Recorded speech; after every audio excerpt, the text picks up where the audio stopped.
My son-in-law invited everyone on a family vacation except me. He looked me in the eye and said, "We only have enough money for tickets for us and my parents." My daughter added that they needed a break from me because I would not fit in at a luxury resort. I just smiled and said, "Okay, enjoy your vacation." When they checked into the hotel, I was already there. I was not there as a guest. I was there as the owner. I am Reginald King. I am 71 years old. Most people look at me and see a retired maintenance worker. I wear polo shirts that I bought 5 years ago. My sneakers have scuff marks on the toes. I take the bus because I prefer to watch the city move, rather than sit in traffic behind the wheel of a luxury car. My own daughter, Naya, believes I live on a meager pension and Social Security. She believes the small apartment I invite her to is my only home. She does not know about the penthouse uptown. She does not know about the diversified portfolio. She certainly does not know that King Hospitality owns 15 five-star resorts across the United States. I kept my wealth hidden to teach her the value of $1. I wanted her to build her own character. It seems I failed. Last Sunday started like any other. I took the crosstown bus to Nia's house for our weekly dinner. The house is a 4-bedroom colonial in a gated community.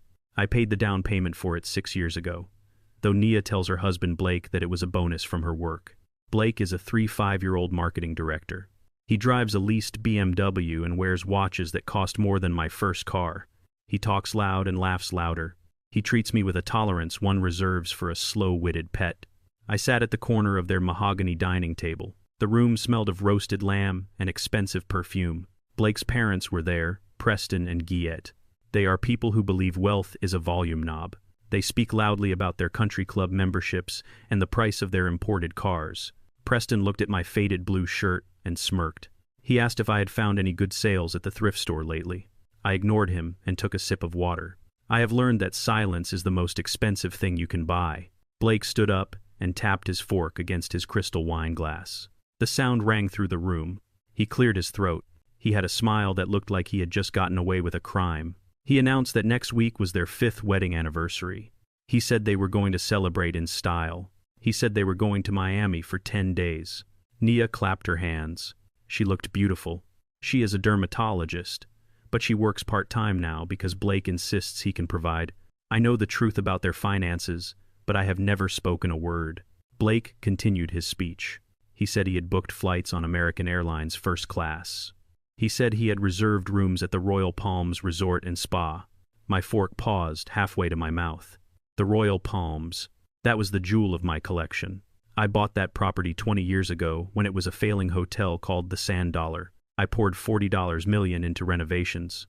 It is now the most exclusive resort in South Beach. Blake looked at his parents. He told Preston and Geet that he had booked them the presidential suite as a thank you for being such supportive in-laws. Get squealed like a teenager. She showed off her manicured nails and said she needed to go shopping for new bikinis. Preston patted Blake on the back and said he was a good son. The room was full of joy and anticipation. I waited. I waited for someone to look at me. I waited for my name. I waited for my daughter to say something. The silence stretched. It became heavy and suffocating. I finally placed my fork down on the china plate. I asked a simple question. I asked what time I should have my suitcase ready. The laughter died instantly. It was as if I had sucked the oxygen out of the room. Blake looked at Nia. Nia looked at her plate. Preston coughed into his napkin. Get took a long sip of her wine. Blake put on his serious face. It was the face he used when he tried to explain why he missed a credit card payment. He said that actually they had not calculated me into the budget. He said the tickets were very expensive. He said the resort was $500 a night. He said they had stretched their finances to the limit to bring his parents. I looked at Nia. I expected her to speak up. I expected her to say that I was her father. I expected her to say that if there was no money for me, then they would downgrade their rooms to make it work. She did not. She looked at Blake, and then she looked at me with eyes full of pity. She said that Blake was right. She said that the budget was tight. Then she delivered the second blow. She said that honestly I would not enjoy it. She said the Royal Palms is a place for high society. She said there are dress codes for dinner. She said I would feel out of place among those people. She said I would be uncomfortable and lonely. She said they needed a break to relax with people who understood their lifestyle. She meant Preston and Geet. She meant people who were white. She meant people who looked like they belonged. I felt a coldness settle in my chest. It was not anger. Anger is hot. This was disappointment. It was the freezing realization that my daughter was ashamed of me. She saw a poor old black man in worn clothes. She did not see the father who worked double shifts to put her through medical school. She did not see the man who secretly paid off her student loans the day she graduated. She saw a burden. Blake poured more wine for his father. It was a bottle of Cabernet Sauvignon that cost $200. I knew the price because I own the vineyard that produces it. He said maybe next time they could do something simpler. Maybe a camping trip, something more my speed. Preston laughed. He said camping was perfect for people who were used to roughing it. I looked around the table. I saw the expensive furniture I had paid for. I saw the food I had bought. I saw the people who were living on my hidden generosity while treating me like a beggar. I made a decision in that second. The game was over. I stood up slowly. My knees cracked. I put on my best smile. It was the smile I used before I fired a corrupt executive. I told them it was okay. I told them I understood perfectly. I told them to enjoy their vacation. I told them everyone deserves exactly what they pay for. I reached into my pocket. I had brought an envelope with $5,000 in cash. I had intended to give it to them as a surprise gift for their anniversary. I felt the thickness of the envelope. I pulled my hand out empty. I left the envelope in my pocket. I walked to the front door. Nia called out half-heartedly. She asked if I wanted to take some leftovers home. She said there was plenty of lamb. I did not turn around. I said I had plenty to eat at home. I walked out of the gated community. I walked past the security guard who waved at me. He knew me as the nice old man who walked to the bus stop. I stood under the street lamp. The Miami flight was tomorrow morning. They would be waking up early to drive to the airport. They would be posting photos on social media of their first-class lounge access. I took out my phone. It was not the cheap flip phone I carried when I was with them. It was a secure satellite smartphone. I dialed a number that only 3 people in the world possessed. The voice on the other end answered on the first ring. I spoke clearly. I said I needed the Gulfstream G, 650 fueled, and ready at the private hangar in 2 hours. I said I was going to Miami. I said I needed the penthouse at the Royal Palms prepped for my arrival. The assistant asked if I wanted the usual security protocol. I said no. I said I wanted the general manager informed that I was coming, but the staff was to treat me as a ghost until I gave the signal. I said I wanted a full financial report on Blake, and Nia sent to my tablet before I landed. I hung up the phone. The city bus pulled up to the curb. It hissed as the doors opened. I stepped onto the bus and swiped my senior citizen discount card. I sat in the back. I watched the houses of the wealthy suburb fade away. They thought they were leaving me behind. They thought they were going to a paradise where they could pretend to be royalty. They were wrong. They were walking straight into my kingdom, and in my kingdom, there is no room for liars. I looked at my reflection in the dark bus window. The tired old man was gone. Reginald King, the CEO, was back. I took the envelope of cash out of my pocket. I looked at it. $5,000. It was not enough to buy a lesson, but it was enough to tip the pilot. I closed my eyes and waited for the ride to end. The vacation was just beginning. The hum of the Gulfstream engines was a whisper against the silence of the cabin. I sat in the cream leather seat and looked down at the clouds covering the Atlantic Ocean. I held a glass of sparkling water in my hand. I do not drink alcohol when I am preparing for a battle. And make no mistake, this was a battle. On the tablet in front of me was a file sent by my head of risk management. It was a financial autopsy of my son-in-law, Blake. I expected it to be bad. I did not expect it to be a crime scene. I swiped through the pages. The numbers were in stark red. Blake was not just poor, he was drowning. He had $85,000 in credit card debt. It was not debt from student loans or a mortgage. It was debt from stupidity. There were charges for online sports betting sites. There were payments for a leased BMW that cost more than a teacher's salary. There were dinners at steakhouses where he tipped 50% to look successful while his bank account was overdrawn. He was living a lie, and he was financing it with high-interest loans.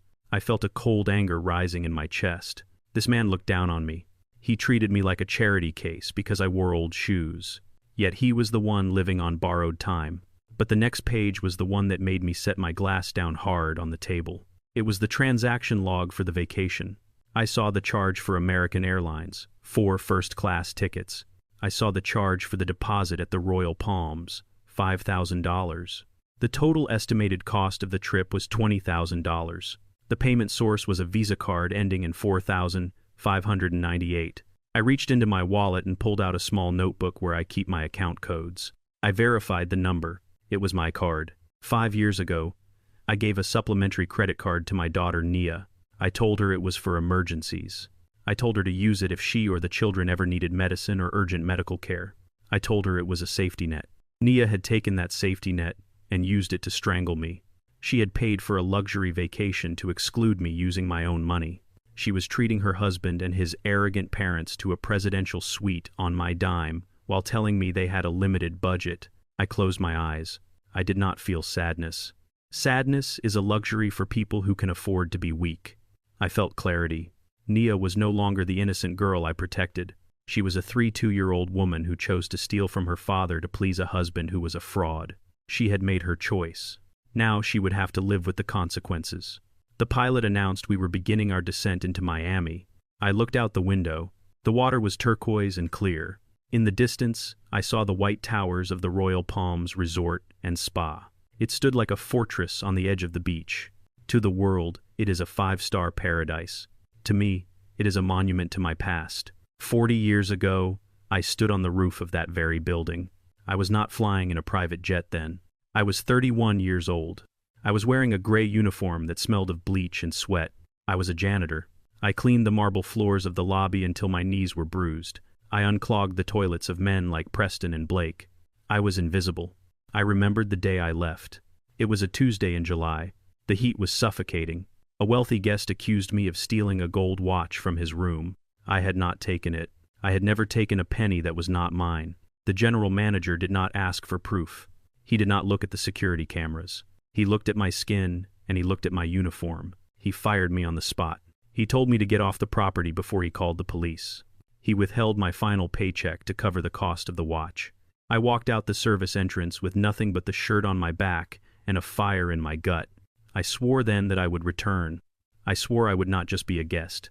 I worked 3 jobs. I saved. I invested in real estate when the market crashed. 10 years later, the hotel went bankrupt. I bought it for cash. I framed the termination letter from that manager and hung it in my private office. It reminds me that dignity is not given, it is taken. Now, my daughter and her husband were coming to my hotel. They were coming to act like royalty. They were coming to look down on the staff, just as those guests had looked down on me 40 years ago. They did not know they were walking into a trap.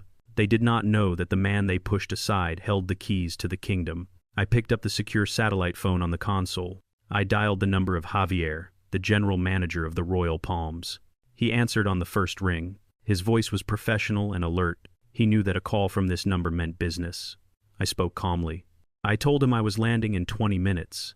I told him I wanted the private elevator to the penthouse unlocked. Then I gave him the instructions regarding the reservation for Blake and Naya. Javier asked if he should prepare the VIP welcome package with the champagne and the flowers. I said no. I told him to flag their reservation in the system. I told him that when they arrive tomorrow, they are to be treated exactly according to their financial standing. I told him to run a credit check on every card they present. I told him that if a card is declined, there are to be no exceptions, no courtesies, no waivers. I told him to check the status of the presidential suite. He confirmed it was reserved for them. I told him to cancel it. I told him to mark it as unavailable due to a maintenance issue. I told him to downgrade them to the standard rooms on the first floor near the loading dock. Javier hesitated. He asked if I was sure. He knew they were my family. I looked at the tablet screen again. I looked at the debt. I looked at the stolen money. I said I had never been more sure of anything in my life.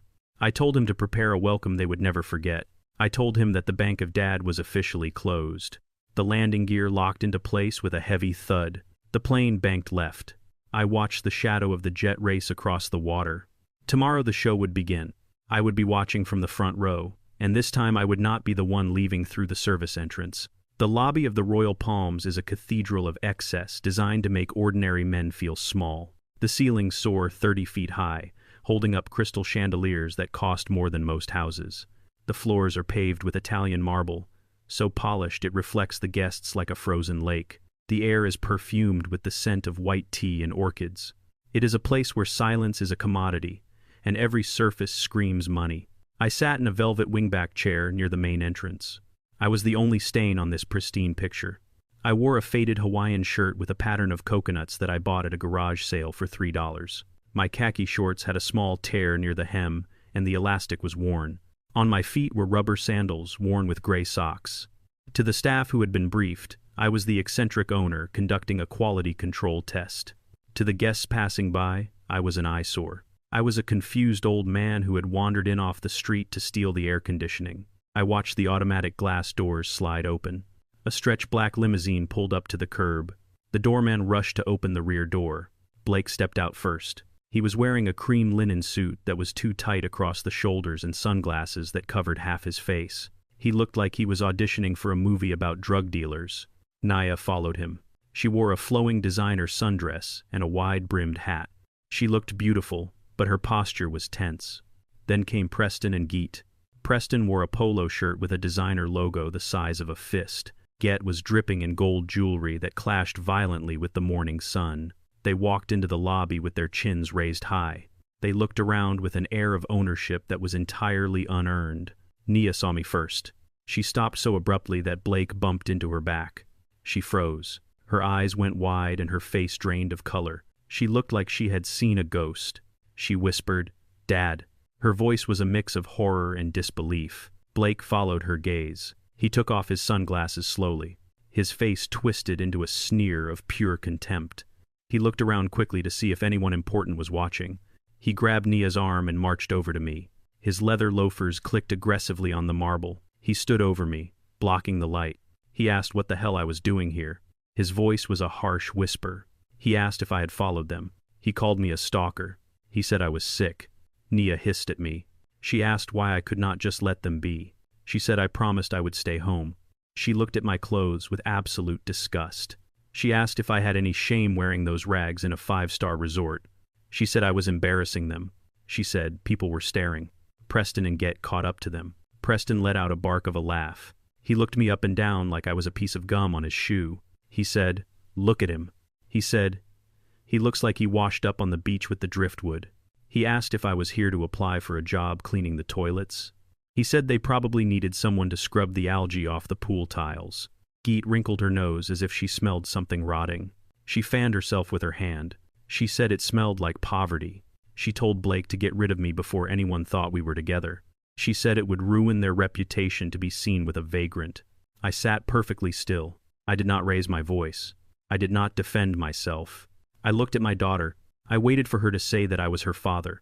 I waited for her to tell them to stop. She did not. She crossed her arms and looked away. She was ashamed of me. Blake reached into his pocket. He pulled out his money clip. It was gold. He peeled off a single $20 bill. It was crumpled. He threw it at me. He did not hand it to me. He tossed it like one tosses scraps to a stray dog. The bill fluttered through the air. It landed on the marble floor near my sandaled foot. Blake pointed a finger at me. He said, "Take this." He said, "Go buy yourself a bottle of water and a bus ticket back to wherever you came from." He said, "Do not let me see you in this lobby again, or I will have security throw you out like trash." He said, "This is a place for winners, not for charity cases." The lobby was quiet. A few guests looked over, but quickly looked away, not wanting to get involved in a family squabble. The humiliation was complete. They had stripped me of my dignity in the very building I owned. I leaned down slowly. My joints popped loudly in the silence.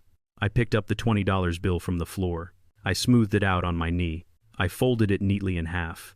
I placed it into the front pocket of my Hawaiian shirt. I looked up at Blake. I looked him directly in the eyes. I did not blink. I spoke softly. I said, "Thank you, son." I said, "This money will be very useful." Blake let out a scoff of disbelief. He turned his back on me. He took Nia's arm and pulled her toward the reception desk. Preston and Geet followed, laughing and shaking their heads. They walked toward the check-in counter where the staff was waiting. They walked with the swagger of people who believe the world owes them everything. I watched them go. I patted the pocket where the $20 sat. It was the last money Blake would ever give me. It was the price of his soul. I watched them approach the marble counter. I saw the receptionist look up. I saw her smile tighten. She had her instructions. The first surprise was waiting, and I had the best seat in the house. I stood behind a large potted palm near the concierge desk. It offered the perfect vantage point. I could see the beads of sweat forming on the back of Blake's neck. He stood at the marble reception counter with his chest puffed out. He leaned casually against the high desk. He looked like a man who owned the place. The irony was delicious. He tapped his fingers on the granite surface. He was impatient. He wanted his key. He wanted his champagne. He wanted the world to acknowledge his arrival. The receptionist was a young woman named Sarah. I hired her 3 years ago. She has a doctorate in hospitality management and a poker face that could bankrupt a casino. She typed on her keyboard. Her face was blank. She looked up at Blake.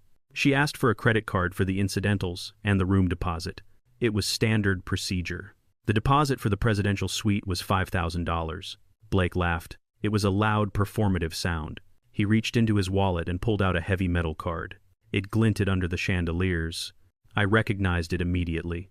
It was the supplementary card I had issued to Naya for emergency medical expenses. It was the lifeline I gave my daughter to keep her safe. Blake was using it to buy an ego boost. He slid it across the counter with a flourish. He told Sarah to charge whatever she needed. He told her not to worry about the limit. Sarah inserted the card into the machine. The seconds ticked by. The machine beeped. It was a harsh, dissonant sound that cut through the ambient lobby music. Sarah looked at the screen. She did not flinch. She removed the card and placed it on the counter. She spoke clearly. She said, "I am sorry, sir, but this card has been declined." Blake froze. His smile twitched. He looked at Nia. He looked at his parents. He leaned in closer to Sarah. He lowered his voice, but I could still hear him. He said that was impossible. He said it was a platinum card. He told her to run it again. He said she probably inserted it wrong. He said the chip was sensitive. Sarah nodded politely. She inserted the card again. She waited. The machine beeped again, declined. She looked at Blake. She said, "The bank has put a hard stop on this card, sir. It has been flagged for suspicious activity. Do you have another form of payment?" Blake's face turned a shade of red that matched the carpet. He fumbled in his wallet. He pulled out his personal Visa. This was the card with the $85,000 debt. He handed it over. The machine beeped, declined. He pulled out a MasterCard, declined. He pulled out a Discover card that looked like it had been through a washing machine, declined. The line behind them was growing. A wealthy couple in tennis whites sighed loudly. A businessman checked his watch. Blake was sweating profusely now. The illusion of the wealthy executive was crumbling in real time.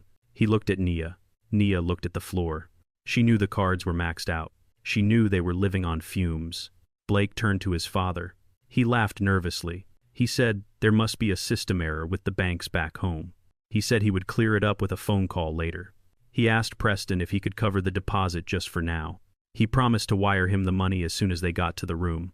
Preston did not look happy. The smile vanished from his face. He asked if Blake was serious. He said he thought this trip was a gift. He said he did not fly all this way to pay for his own hotel room. Guillette chimed in. She said this was embarrassing. She said people were watching. Blake pleaded with his eyes. He looked desperate. Preston sighed. He grumbled something about incompetence. He reached into his back pocket and pulled out his wallet. He threw his credit card on the counter. He told Sarah to hurry up. He said they were tired of standing. Sarah processed the deposit on Preston's card. It went through. Blake exhaled. He straightened his jacket. He tried to regain his composure. He smiled at Sarah. He said, "Now that the technical difficulties are over, we are ready for our keys." He said, "Please have the butler take our bags up to the presidential suite immediately." Sarah did not move to make keys. She looked at the screen again. She typed for a moment. She frowned. She looked up at Blake with an expression of professional regret. She said she had some unfortunate news. She said there had been a critical maintenance failure in the presidential suite this morning. She said a pipe had burst. She said the room was flooded. She said it was uninhabitable. Guillette shrieked. She asked what that meant. She asked where they were going to stay. Blake slammed his hand on the counter. He demanded to speak to a manager. He said this was unacceptable. He said he booked that room 6 months ago. Sarah remained calm. She said the hotel was fully booked due to the holiday season. She said she had checked the inventory. She said the only rooms available were 2 standard double rooms. She said they were located on the ground floor in the north wing. I knew the north wing. It was the oldest part of the hotel.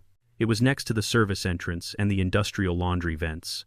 The view from the ground floor windows was a direct line of sight to the heavy metal dumpsters where the kitchen waste was collected. It was noisy. It smelled of old frying oil. It was the purgatory of the Royal Palms. Blake exploded. He shouted that he was a diamond member. He shouted that he knew people. He demanded an upgrade. He demanded the penthouse. The general manager stepped out from the back office. He is a large man with a presence that commands silence. He walked up to the counter. He did not smile. He looked at Blake. He said, "There are no upgrades available." He said, "The penthouse is occupied by the owner." He said, "You can take the standard rooms or we can refund your deposit and you can try to find another hotel in Miami on a holiday weekend." He said, "The choice is yours, but you need to make it now because you are blocking the line." Blake looked at Nia. Nia looked ready to cry. Geet was fanning herself furiously, claiming she felt faint. Preston looked at the bill he had just paid and realized he was paying $5,000 to sleep next to a dumpster. They had no choice. They had nowhere else to go. Blake snatched the key cards from Sarah's hand. He did not say thank you. He muttered a curse word. He signaled for the bellhop. He told his parents to follow him. He tried to walk away with dignity, but it is hard to look dignified when you have just been publicly demoted. They walked toward the elevators. I stood up from my chair behind the palm. I walked out into the open. I timed my approach perfectly. I intersected their path just as they reached the elevator bank. There are two sets of elevators at the Royal Palms. To the left are the guest elevators. They are nice, but they are slow. To the right is a single elevator door made of brushed gold. It has no buttons on the outside. It only has a card scanner.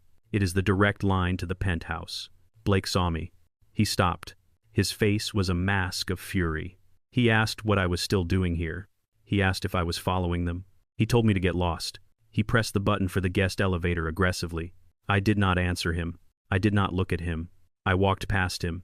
I walked past Nia, who was staring at her shoes. I walked past Preston, who was complaining about the humidity. I walked up to the gold door. I reached into the pocket of my faded Hawaiian shirt.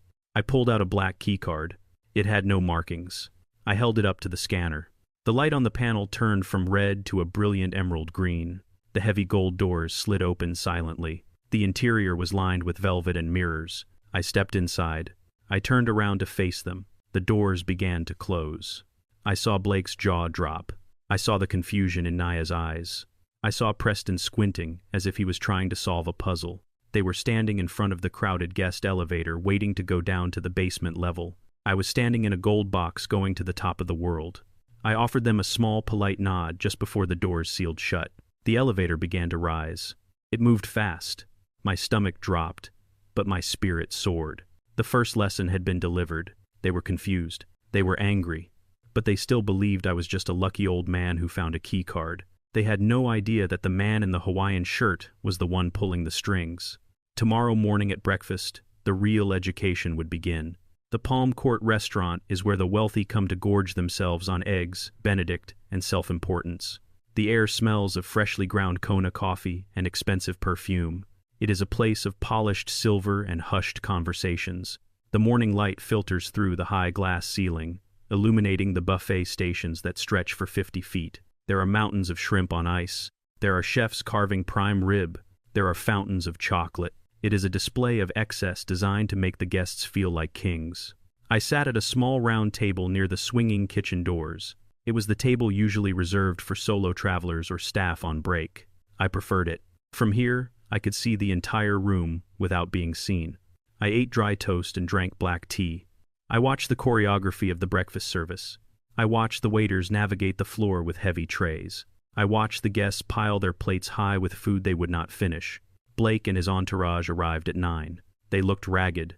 The noise from the dumpsters outside their ground floor rooms must have kept them awake. Preston had bags under his eyes. He walked with a limp. Nia looked pale, and she kept checking her phone. But Giette was determined to put on a show. She wore a flowing silk caftan with a loud tropical print. It was the kind of dress that cost $600 but looked like a curtain. She had stacked gold bangles on both arms that clanked together like wind chimes every time she moved. They sat at a large central table. They complained loudly about the coffee. They complained that the orange juice was too pulpy. They complained that the air conditioning was too cold. They treated the waiter with a dismissal that made my blood simmer. I watched them eat. They ate with an aggression that suggested they were trying to get their money's worth. They were angry about the rooms. They were angry about the credit cards. They needed a target for their frustration. I stood up to refill my tea. The path to the beverage station was wide. There was plenty of room for 2 people to pass without touching. I walked slowly. I kept my eyes forward. I did not want a confrontation before I had finished my tea. Guillette saw me. She was standing at the juice station, filling a tall glass with fresh orange juice. She saw me approaching. I saw her eyes lock onto me. They narrowed. A spark of malicious opportunity lit up her face. She waited until I was parallel to her. She changed her trajectory. She sped up. It was a calculated collision. She slammed her shoulder into my chest. She held the glass of juice in her right hand. She did not drop it. She flicked her wrist with the precision of a tennis player. It was a move of pure malice. The cold, sticky liquid splashed over my chest. It soaked into my white polo shirt. It dripped down my shorts. It ran down my leg into my sock. Oh my God. Watch where you are going, you clumsy old fool. Her voice was a siren. The restaurant went silent. The clinking of silverware stopped. Every head turned. Get brushed a microscopic drop of juice off her silk sleeve. She looked at me with venom. She pointed a manicured finger at my chest. She said, "Look what you did." She said, "This dress is designer silk." She said, "It is ruined." She said, "You should not be allowed in here if you cannot walk without stumbling." She called me a senile hazard. I stood there, dripping. The juice was cold against my skin, but I felt a fire rising inside me. I looked at the table where my family sat. Blake was smirking. He was leaning back in his chair, enjoying the show. He liked seeing me humbled. He liked seeing me dirty. I looked at Nia, my daughter, the girl I carried on my shoulders when she was too tired to walk. The woman whose tuition I paid with sweat and sleepless nights. She saw exactly what happened. She saw her mother-in-law assault her father. She saw the injustice. I waited for her to stand up. I waited for her to defend me. She did not. She picked up a menu and held it in front of her face. She erased me. She chose her comfort over my dignity. That hurt more than the humiliation. It was the final confirmation that the daughter I raised was gone. The cold juice on my skin triggered a memory I keep locked in a steel box in my heart. It was 40 years ago. My wife was a housekeeper for a family in the wealthy district. She worked for a woman just like Geet, a woman who believed her husband's money made her a goddess. One day, that woman accused my wife of stealing a silver spoon. She made my wife empty her purse on the front lawn while the neighbors watched. She called her trash. She called her a thief. My wife came home that day, and she cried until she fell asleep. She was a strong woman, but humiliation has a weight that can crush anyone. That night, I held her hand. I looked at her tear-stained face and I made a vow. I swore that no one would ever make us feel small again.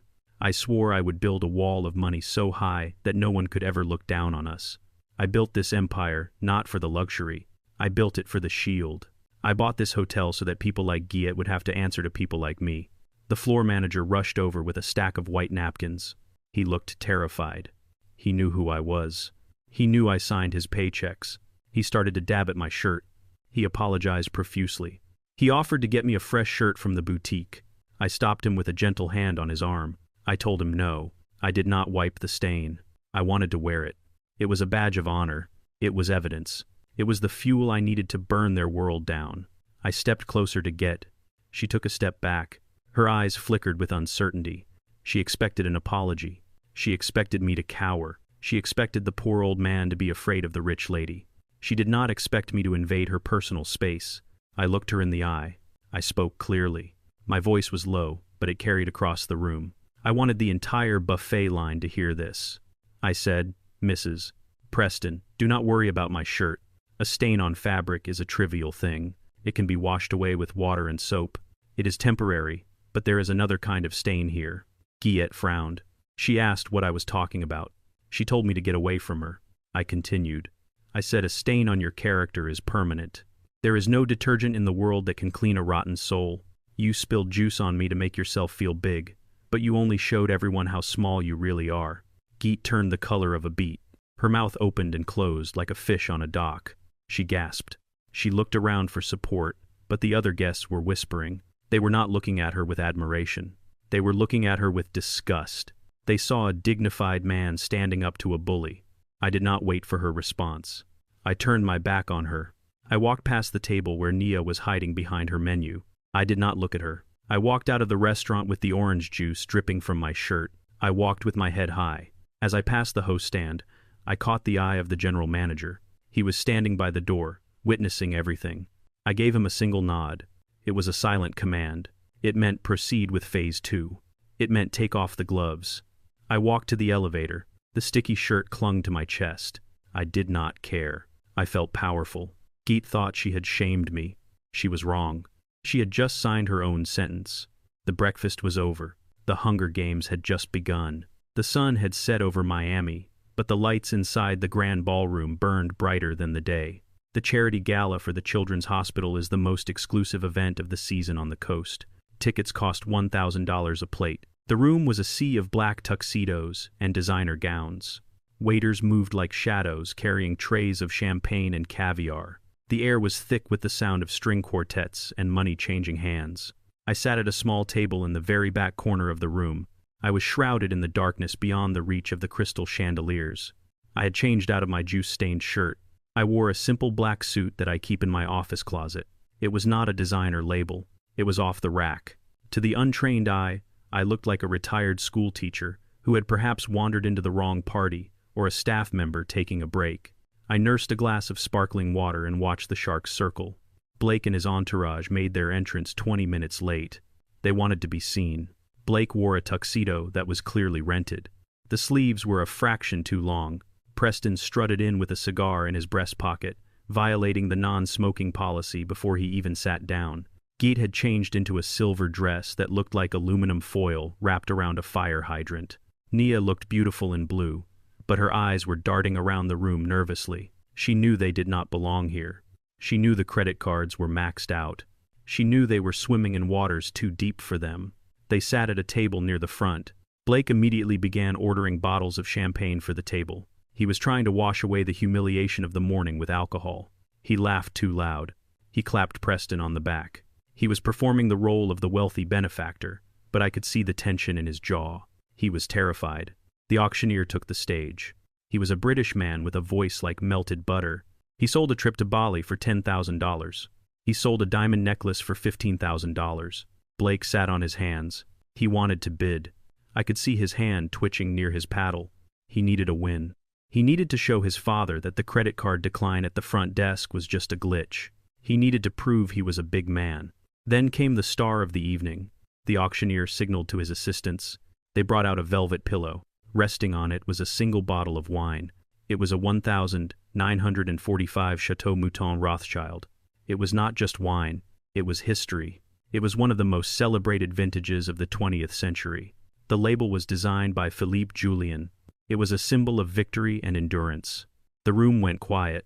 The auctioneer started the bidding at $5,000. A hand went up near the front. $6,000. $7,000. Blake looked at Preston. Preston nodded encouragement. He whispered something to his son, probably telling him that a man of his stature should have a bottle like that in his cellar. Blake puffed out his chest. He raised his paddle. Number 104, $8,000. The room murmured. Blake looked around, beaming. He had entered the arena. I sat in the shadows. I waited. The bid went to $9,000. Blake raised it to $10,000. He was confident now. He thought he had won. I lifted my finger. I did not have a paddle. I did not need one. The auctioneer knew exactly who I was. He saw my signal in the dark. $11,000 to the gentleman in the back, he announced. Blake whipped his head around. He squinted into the darkness. He could not see me clearly, but he saw the silhouette. He frowned. He raised his paddle again. $12,000. I raised my finger. $13,000. Blake stood up slightly in his chair. He recognized the suit. He recognized the posture. His face flushed red. He realized the old man from the lobby was challenging him. He took it personally. He thought I was spending his inheritance. He thought I was burning his money to spite him. $14,000, he shouted. He did not wait for the auctioneer. $15,000, I said calmly. My voice carried across the room without effort. Blake turned to Nia. I saw him whispering furiously. He was probably telling her that I was senile. He was probably telling her I had stolen a credit card. He looked back at me with hatred. $18,000, Blake screamed. His voice cracked. The room fell silent. $18,000 was a lot of money for a bottle of wine, even for these people. It was certainly a lot of money for a man who could not pay a $5,000 room deposit. I took a sip of my water. I looked at Blake. I saw the sweat on his forehead. I saw the vein throbbing in his neck. He was betting money he did not have to beat a man he did not respect. $20,000, I said. Blake kicked his chair back. He stood up. He lost all composure. He held his paddle up like a weapon. $25,000, he yelled. The crowd gasped. Preston looked at his son with wide eyes. Even he knew this was reckless, yet looked thrilled. She thought they had won. She clapped her hands. The auctioneer looked at me. Going once at $25,000. Going twice. I stood up slowly. I buttoned my jacket. I stepped out of the shadows just enough for the light to catch my face. I looked at Blake. I wanted him to see me. I wanted him to know that this was not a game. This was an execution. $50,000, I said. The silence that followed was absolute. It was heavy. It was the sound of oxygen leaving the room. $50,000. It was an absurd amount. It was a statement. Blake turned purple. He looked like he was going to have a stroke. He pointed a shaking finger at me. He shouted at the top of his lungs, "This is a joke. That man is a fraud. He is a broke old man who took the bus here. He does not have 50 cents, let alone $50,000. Security turned to look. The guests whispered. Blake felt empowered by his own outburst. He continued to scream, "Security, get him out of here. He is ruining the event. He is hallucinating. He is just a janitor my wife feels sorry for. Throw him out before he embarrasses himself further." Blake looked at the security guards stationed by the doors. He gestured for them to grab me. He expected them to drag me away. He expected to be the hero who saved the gala from the crazy intruder. The security guards did not move. They stood with their hands clasped behind their backs. They looked at the floor. They knew who signed their checks. The auctioneer slammed his gavel down. It sounded like a gunshot. Sold for $50,000 to Mr. King. Blake froze. He looked at the auctioneer. He looked at me. He laughed a nervous, hysterical laugh. He said, "Mr. King? Who is Mr. King? Who is Mr.? His name is Reggie, and he lives in a rent-controlled apartment. You people are being scammed." The general manager of the resort walked onto the stage. He picked up the bottle of wine with white-gloved hands. He walked down the stairs. He walked past the table where Blake stood, trembling with rage. He walked past Preston, who was staring with his mouth open. He walked all the way to the back of the room. He stopped at my table. He bowed slightly. He placed the bottle gently on the tablecloth in front of me. "Current vintage, sir," he said. "Shall I have it sent up to the penthouse, or would you like it decanted here?" I looked at the bottle. I looked at Blake. He was staring at me. His face was a mask of confusion and horror. He could not process what he was seeing. His brain was trying to reject the reality. He shouted across the room. "He stole it. That old man stole that money. He must have robbed a bank. Call the police. Arrest him." I signaled to the manager. "Send it to the penthouse," I said. "I have some trash to take out before I can enjoy a drink." Blake collapsed into his chair. He looked at Nia. Nia was covering her face with her hands. She knew. Deep down, she knew something was terribly wrong. But Blake was too arrogant to see the truth. He genuinely believed I was a criminal. He believed the only way a black man in a cheap suit could have $50,000 was by theft. I sat back down in the shadows. The auction continued, but the party for Blake was over. He just did not know it yet. He sat there, seething. He was already planning his revenge. He was going to call the authorities. He was going to expose me. He had no idea he was the one who had been exposed. The trap was set. The bait had been taken. Now it was time to snap the jaws shut. The sun beat down on the pool deck of the Royal Palms, turning the white concrete into a blinding mirror. I lay on a plastic lounge chair in the far corner near the towel return bin. I wore a pair of swim trunks I had owned since the 90 seconds. They were a faded navy blue, with a drawstring that was fraying at the ends. My chest was bare, and my skin looked dry and weathered against the sleek, oiled bodies of the other guests. I had a pair of scratched reading glasses perched on my nose, and I held a newspaper in front of my face.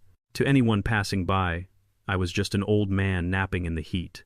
But inside the folds of the Miami Herald, I had tucked a confidential due diligence report printed on thick bond paper. I heard the slap of designer sandals on the pavement before I saw them. Blake and Nia were marching toward me. Blake wore swim shorts that were too short and too tight, patterned with little sailboats. He had a gold chain tangled in his chest hair. Nia wore a black swimsuit and a sheer cover-up. She clutched an oversized straw bag to her chest like a shield. They did not look like people on vacation. They looked like people hunting a pest. Blake stopped at the foot of my chair. He cast a long shadow over my newspaper. He did not say, "Excuse me." He kicked the leg of my chair with his foot. It was a sharp, aggressive tap. He said, "Wake up, Reggie. We need to talk." I lowered the paper slowly. I peered over the rim of my glasses. I asked him if he was enjoying the pool. He ignored the question. He crossed his arms. His biceps were soft. He leaned down. His voice was a low hiss. He asked me where I got the money. He asked me about the wine. He said, $50,000 does not just fall out of the sky into the lap of a retired janitor. Nia stepped up beside him. She took off her sunglasses. Her eyes were red and puffy. She looked at me with a mixture of pity and fear. She said, "Dad, please be honest with us." She said she was worried sick all night. She said she knows how hard it is to live on a fixed income. She asked if I had done something foolish. She asked if I had gone to a loan shark. Blake let out a cruel laugh. He said, "Loan shark." He said, "Look at him, Nia. No loan shark would give him $5, let alone $50,000. He said he probably stole it. He said he probably dipped into some rainy day fund he had been hiding for his funeral. He said, or maybe he stole a wallet from the locker room." He pointed a finger in my face. He said, "Listen to me, old man." He said, "I do not know what game you are playing, but it ends now." He said, "I am a respected professional." He said, "I am a director of marketing." He said, "I cannot have my father-in-law getting arrested for fraud in the middle of my vacation." He said, "It reflects badly on me." I sat up. I folded the newspaper carefully. I placed it on my lap. I looked at Blake. I looked at the sweat beading on his forehead. He was terrified. He was not worried about me. He was worried that my poverty was contagious. He was worried that my presence would reveal his own insecurity. I spoke calmly. I said, "I did not steal the money, Blake. I said I did not borrow it. I said I simply paid for something I wanted." Blake shook his head. He did not believe me. He could not believe me. His worldview depended on me being beneath him. If I had money, then he was not superior. And if he was not superior, then he was nothing. He leaned closer. He bared his teeth. He said, "You are lying." He said, "You are going to leave this hotel right now." He said, "If you are not gone in 10 minutes, I am going to call the police." He said, "I will tell them you are harassing us." He said, "I will tell them you are senile and dangerous." He said, "I will have you committed to a state facility where they can medicate you until you forget your own name." Nia gasped. She touched his arm. She said, "Blake, that is too far." Blake shook her off. He said, "No, Nia, he needs to learn." He said, "He is ruining everything." I looked at him. I did not feel fear. I felt the cold satisfaction of a hunter who has the prey in his sights. I tapped the newspaper on my lap. I tapped the hidden report. I asked him how things were at the office. Blake blinked. He straightened up. He looked confused. He asked what the hell I was talking about. He said work was great. He said he was crushing it. He said he was in line for a massive bonus. I nodded slowly. I said, "That is interesting." I said because I read the business section. I said I read that Zenith Marketing is in free fall. I said I read that they lost the Coca-Cola account last month. I said I read that the CEO is looking for a buyer to bail them out before payroll bounces on Friday. Blake went pale. The color drained from his face so fast he looked like he was going to faint. He looked at Nia. He saw her looking at him with wide eyes. He realized he had been caught in a lie. He had not told her. He had been pretending everything was fine while the ship sank. He stammered. He said, "That is not true." He said, "You do not know what you are talking about." He said, "That is just industry gossip." He said, "You are reading trash." I continued. I said, "I heard the acquisition is almost done." And I said, "I heard the new owners are going to clean house." I said, "I heard they are going to fire the entire marketing department because of gross incompetence and bloated salaries." I said, "It sounds like a bad time to be spending $20,000 on a vacation you cannot afford." Blake stepped back. He looked at me with pure hatred. He could not understand how I knew. He could not fathom that the man in the faded swim trunks had better intel than he did. He laughed. It was a desperate, cracking sound. He said, "You are crazy." He said, "You are a senile old man reading tabloids and making up stories to scare me." He said, "My job is secure." He said, "I am indispensable." He grabbed Nia's hand. He pulled her away. He said, "Come on, honey." He said, "Do not listen to him." He said, "His mind is gone." he said. He is just jealous. He started to walk away. He tried to strut, but his legs were stiff. He was scared. I called out to him. I did not shout. I just raised my voice enough to carry over the sound of the splashing water. I said, "We will see, Blake," I said. "We will see who is indispensable and who is unemployed come Monday morning." Blake froze for a second. He did not turn around. He kept walking. He dragged Nia toward the bar. He needed a drink. He needed to drown the voice in his head that was whispering that I was right. I watched them go. I opened my newspaper again. I looked at the report from my acquisition team. The deal to buy Zenith Marketing was scheduled to close at 9 a.m. on Monday. The restructuring plan was already approved. The first name on the list of redundancies was Blake Anderson. He called me a senile old man. He thought I was reading the funnies. He did not know I was reading his obituary. I adjusted my glasses. I settled back into the chair. The sun felt good. Monday was going to be a very good day. I sat at the antique desk in the penthouse study. The view behind me stretched across the Atlantic Ocean, where the moonlight danced on the waves. I held a fountain pen with a gold nib. I wrote on thick, cream-colored cardstock embossed with the resort logo. The note was simple. It said, "Please join me for dinner tonight at the summit to clear the air. I want to make things right." I folded the card and placed it in a matching envelope. I rang the bell on the desk. My personal butler entered the room.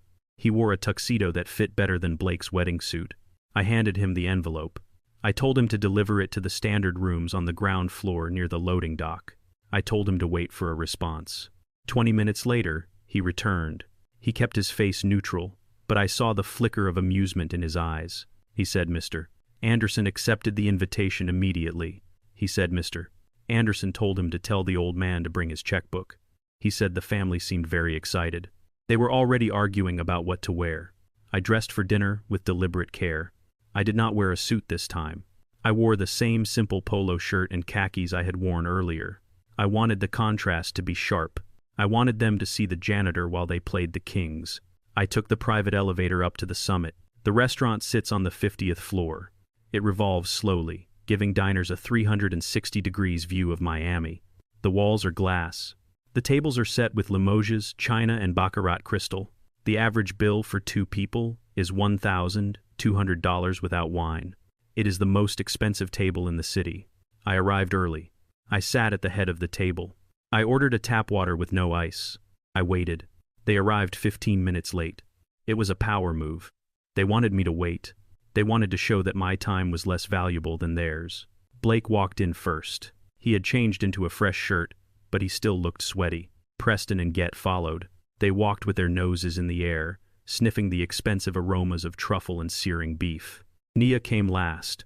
She looked beautiful in a green silk dress, but her eyes were downcast. She knew this was wrong. She knew they were walking into something heavy. They reached the table. Blake did not say hello. He pulled out a chair and sat down heavily. He looked at me with a smug grin. He said, "Well, Reggie, I am glad you finally came to your senses." He said, "It takes a big man to admit when he is out of his depth." He said, "We appreciate the apology dinner." He said he hoped I brought my credit card because they were starving. Preston sat down and immediately picked up the wine list. It was a leather-bound book the size of a Bible. He opened it and whistled. He said, "Look at these prices." He looked at me. He asked if I was sure I could afford this. He said he did not want to be washing dishes in the back. He laughed at his own joke. Guillette laughed with him. It was a cruel sound. I smiled a small, tight smile. I said, "Order whatever you like." I said, "Tonight is about family." I said, "I want you to have the full experience." That was the green light. They did not hold back. They attacked the menu like wolves who had not eaten in weeks. They were not hungry for food. They were hungry for my money. They wanted to punish me for the humiliation at the front desk. They wanted to bleed me dry. The waiter approached. He was a young man I hired from a top hotel in Paris. He knew exactly what was happening. He looked at me for a brief second. I gave him a micro nod. Preston started. He said, "Bring us 2 bottles of the Dom Perignon Rosé." He said, "The vintage one." He pointed to the price. It was $800 a bottle. He looked at me to see if I flinched. I did not blink. Geet ordered the seafood tower. It is a 3-tiered display of lobster, crab, oysters, and caviar. It costs $400. She said she needed the protein after such a stressful day. She looked at my shirt and wrinkled her nose. She said she hoped the food was better than the company. Blake ordered the A5 Wagyu beef. It is imported from Japan. It costs $30 an ounce. He ordered a 20 ounces steak. He told the waiter to shave fresh truffles on top. He said, "Keep shaving until I say stop." He looked at me and winked. He said, "You only live once. Right, Reggie?"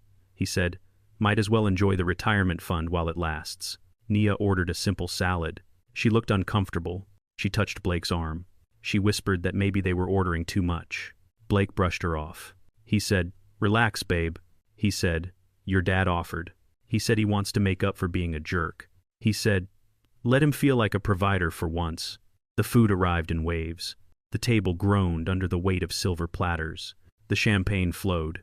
Preston drank, gulping it down like soda. Giette picked at the lobster with her fingers, grease shining on her chin. Blake cut into his steak with savage delight. He chewed with his mouth open. He talked while he ate. He said, "You know, Reggie, this is almost enough to make me forget about the stunt you pulled at the auction." He said, "Almost." He said, "You really embarrassed yourself there." He said, "I hope you managed to return that wine bottle before they called the cops." He said, "I bet you had to beg for a refund." I sipped my water. I said I kept the bottle. I said it is in a safe place. Blake laughed. He said, "Right." He said, "In your safe place under your mattress." He raised his glass. He proposed a toast. He said to Reggie, he said, "Thanks for the meal, old man." He said, "After this, you should probably head home." He said, "We have the rest of the vacation to enjoy, and we do not want you cramping our style." He said, "Go back to your little apartment and save up for next year." Preston burped loudly. He said, "Here, here." He said, "This was a nice gesture, Reggie, but do not think it makes us equals." He said, "You are still just a guest at our table."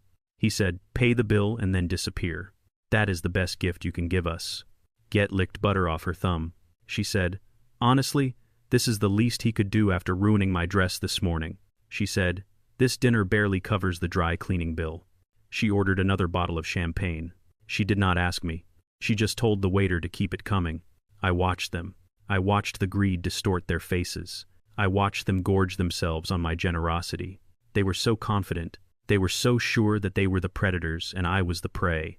They thought I was a desperate old man trying to buy their affection. They did not understand that I was not buying their love.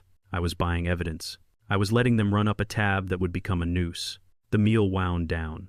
The table was a wreckage of empty shells and half-eaten steaks. They ordered dessert. They ordered cognac that cost $100 a glass. They were drunk on alcohol and power. They leaned back in their chairs. They looked satisfied. Blake looked at his watch. He said, "Well, this has been fun, but we have an early tea time tomorrow." He snapped his fingers at the waiter. He shouted, "Check!" He pointed at me. He said, "Give it to the gentleman." The waiter placed the leather folder in front of me.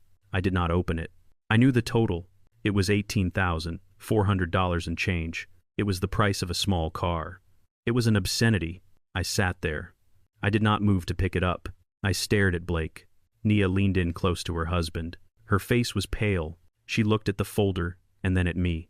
She saw that I was not reaching for my wallet. She saw the calm look in my eyes. The fear that had been simmering in her all night suddenly boiled over. She whispered to Blake. Her voice was trembling, but in the quiet of the VIP section, it was audible. She asked him if he was sure about this. She asked him if he was absolutely certain that Dad could pay for this. She said, "Look at the amount, Blake." She said, "What if he cannot cover it?" Blake laughed. It was a loud, wet sound. He patted her hand. He looked at me with a sneer that curled his lip. He spoke loud enough for the next table to hear. He said, "Do not worry, babe." He said, "If he cannot pay it, that is not our problem." He said, "If his card declines, he can go back to the kitchen." He said he can put on an apron and wash dishes for the next 10 years. He said it would be a fitting end for him. He said, "Frankly, it has nothing to do with us." He stood up. He adjusted his jacket. He looked at me. He said, "Thanks for the grub, Reggie."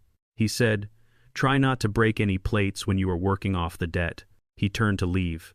He thought he was walking out. He thought the show was over. He had no idea that the curtain had just gone up.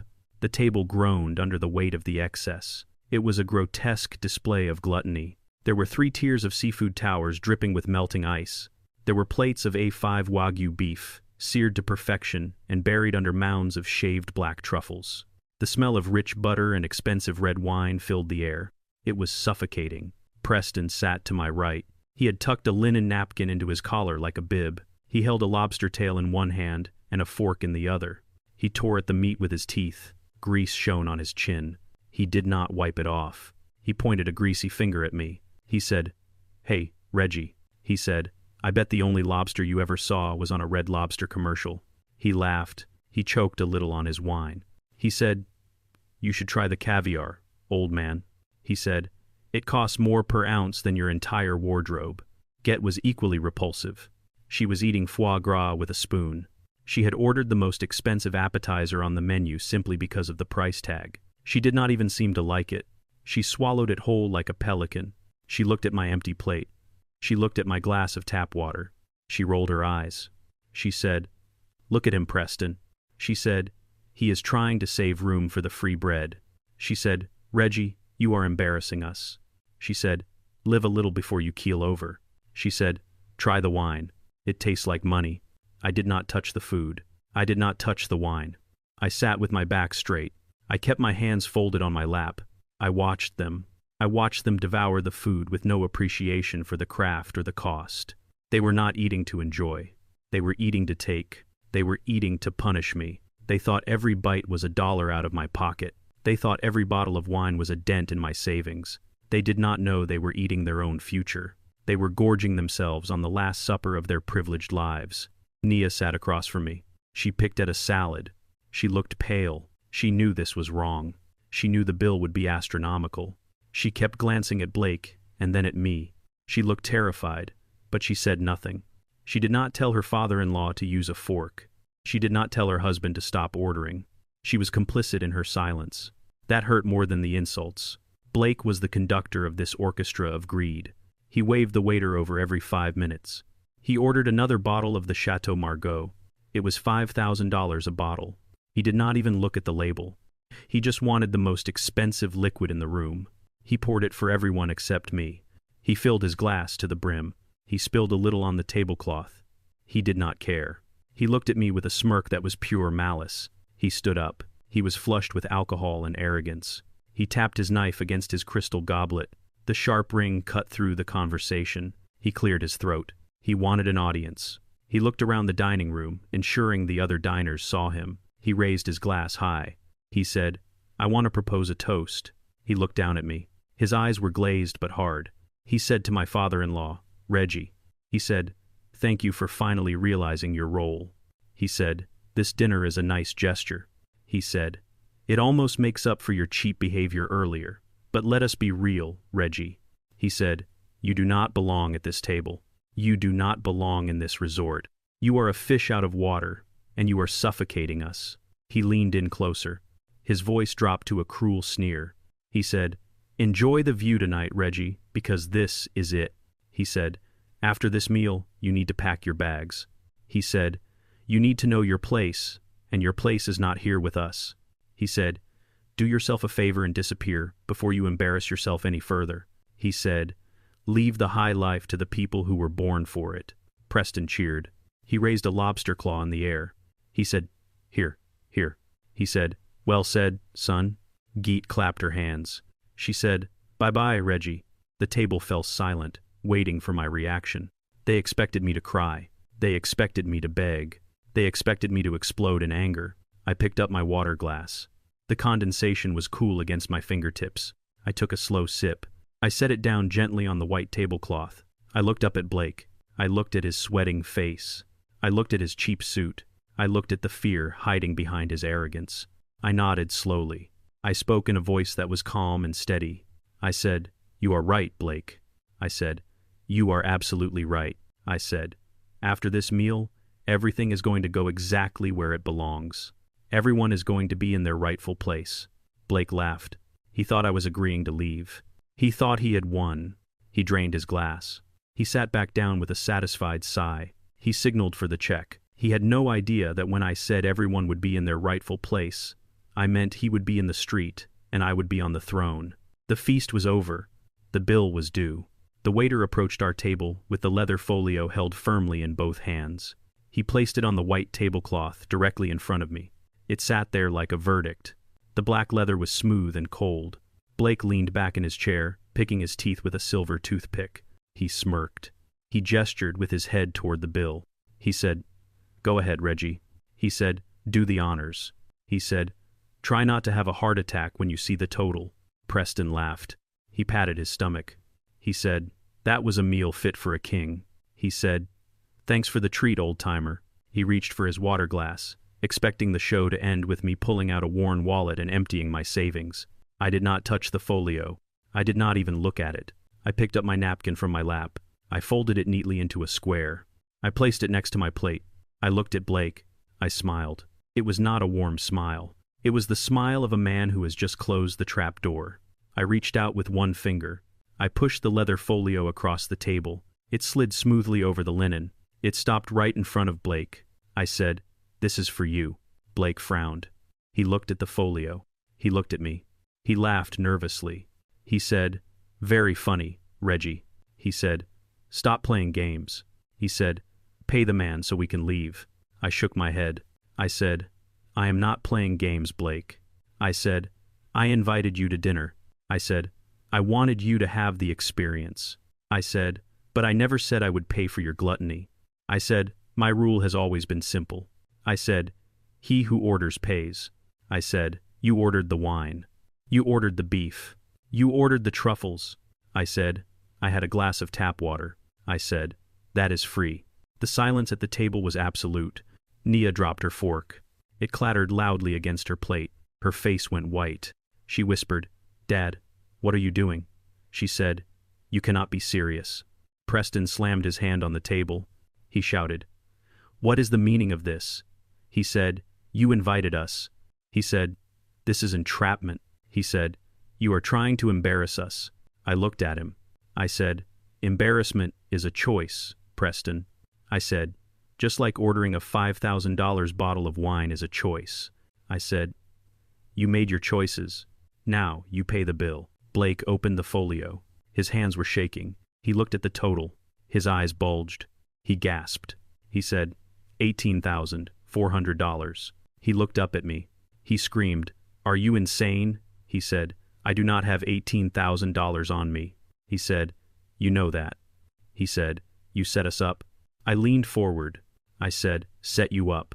I said, "Did I force you to order the Wagyu? Did I force you to order the vintage champagne? Did I force you to treat the waiter like a servant?" I said, "No, Blake." I said, "You did all that on your own." I said, "You wanted to live like a king." I said, "Now you have to pay the king's ransom." Get started to hyperventilate. She fanned herself with her napkin. She said, "I am going to faint." She said, "This cannot be happening." She said, "Someone do something." Blake looked around the room. People were staring. He was trapped. He looked at me with hatred. He realized I was not going to budge. He realized he had no choice. He had to pay, or he had to face the consequences. He reached into his jacket pocket. He pulled out a sleek black card. It was his corporate credit card, the one issued by Zenith Marketing for business expenses only. Using it for a personal dinner was grounds for immediate termination. It was embezzlement. But he was desperate. He thought he could cover it up later. He thought he could claim it was a client dinner. He threw the card at the waiter. He said, "Just run it." He said, "I will deal with you later, Reggie."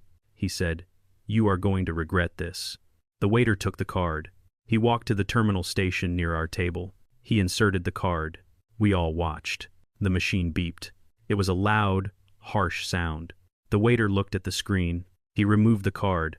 He walked back to the table. He placed the card in front of Blake. He said, "I am sorry, sir." He said, "The card has been declined." He said, "The message says card reported lost or stolen. Please confiscate." Blake stood up. He shouted, "That is a lie."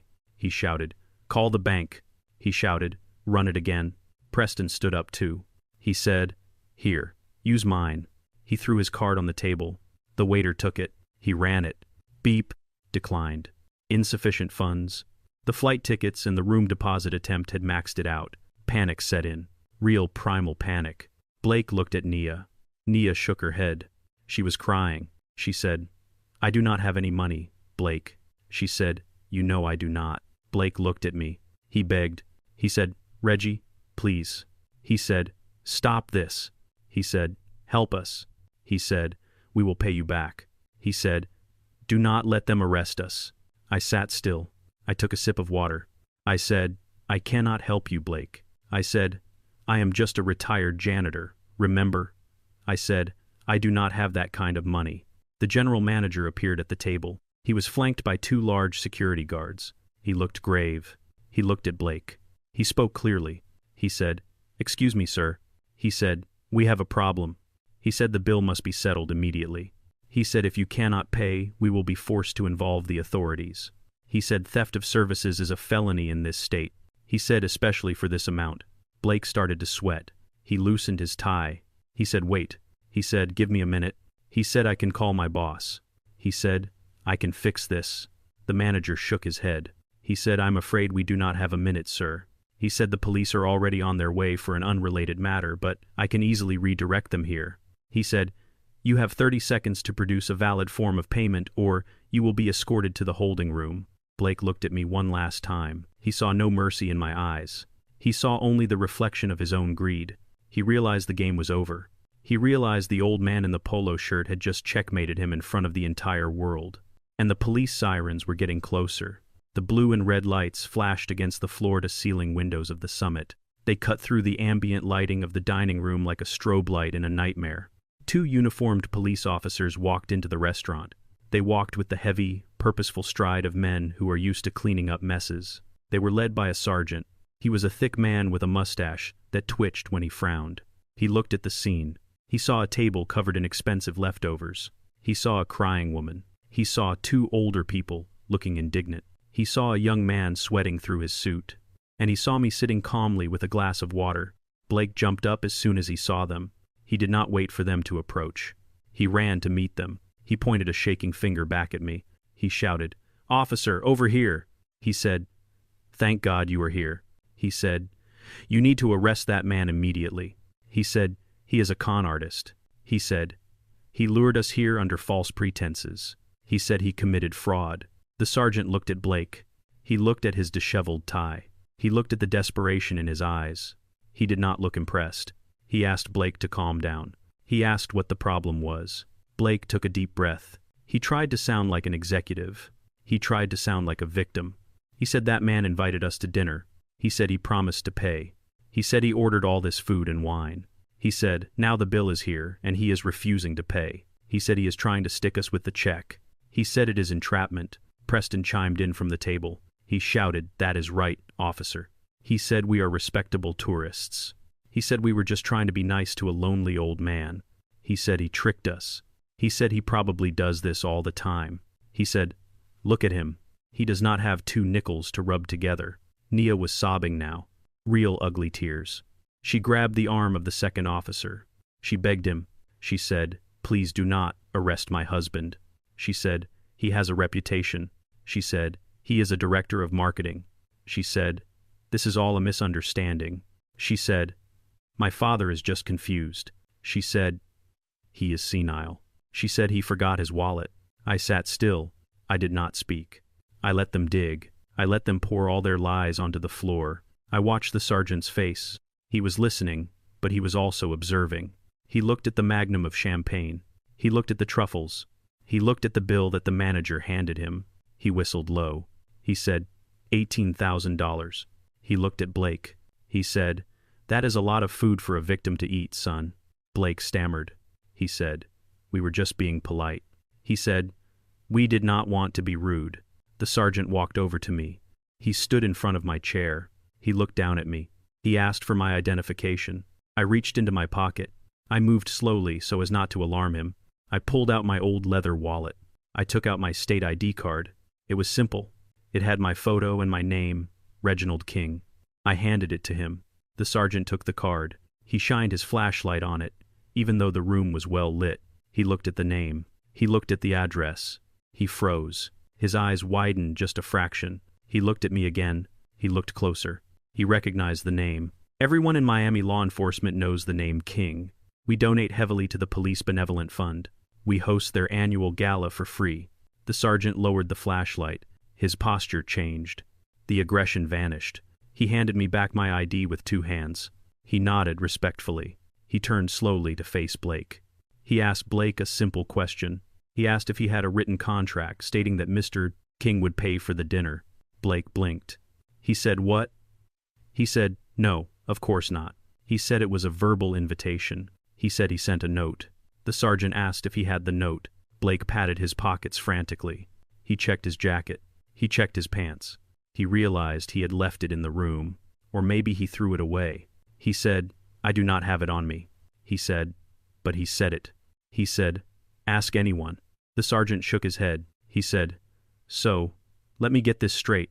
You ordered $18,000 worth of food and alcohol. You consumed it. You enjoyed it. And now you cannot pay for it. And your defense is that this gentleman told you he would treat you?" Blake said, "Yes." He said, "Exactly." The sergeant laughed. It was a dry, humorless sound. He said, "Sir, that is not fraud. That is a dining dispute. And in this state, if you eat the food, you own the debt." He said, "Unless you have proof he forced you to eat that lobster, you are liable for the bill." Blake's face crumbled. He said, "But I cannot pay." He said, "My cards are not working." The sergeant sighed. He reached for the handcuffs on his belt. He said, "Then this is theft of services."